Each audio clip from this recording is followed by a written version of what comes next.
L'association Obésité et Diabète de Côte d'Ivoire, la ODCI, était dans les rues ce matin à Yopougon pour attirer l'attention sur le diabète et inviter la population à se faire dépister.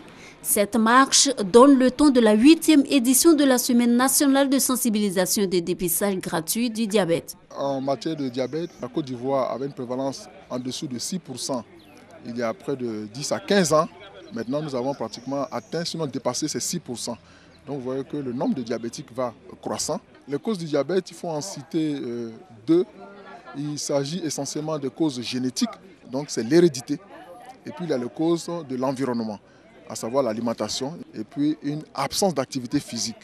Donc c'est pour cela que nous avons commencé nos activités par cette grande marche pour demander à toutes les populations de s'associer à nous, de marcher. Marcher, ça fait du bien, mais ça permet également d'éviter l'obésité, d'éviter la plupart des maladies chroniques et en particulier le diabète. En Côte d'Ivoire, la ODCI enregistre plus d'1 300 000 diabétiques, dont plus de 250 enfants. C'est en 2011 que Stéphanie a découvert qu'elle souffre du diabète. Elle a eu cette maladie suite à une alimentation déséquilibrée. Avant, je mangeais beaucoup de sucre. Je vendais les bissap de ma marata. Quand je n'ai pas à manger, je prends, je bois. C'est comme ça que j'ai eu le diabète.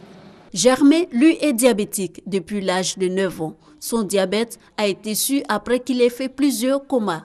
Toute ma famille du côté paternel a été décimée par le diabète. Au début, nous, on accusait les sorciers, mais quand j'ai commencé à entrer dans le diabète et à faire connaissance réellement du diabète, j'ai su que tout cela n'était pas réellement la sorcellerie, mais c'était par l'ignorance. Uriner beaucoup, boire beaucoup, être souvent fatigué, maigrir alors que l'on mange plus doivent alerter.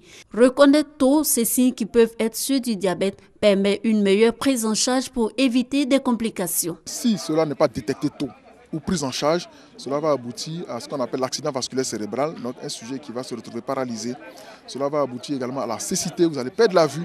Cela va aboutir et sinon contribue aux nombreux cas d'insuffisance rénale que nous trouvons dans nos pays. Et puis les crises cardiaques, le problème du pied diabétique qui aboutit à l'amputation, donc aux handicaps.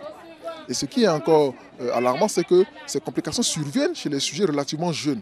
Au cours de cette campagne nationale de sensibilisation et de dépistage gratuit du diabète qui va durer jusqu'au 11 novembre, l'accent sera mis sur l'hygiène de vie, la pratique du sport et le dépistage pour prévenir le diabète.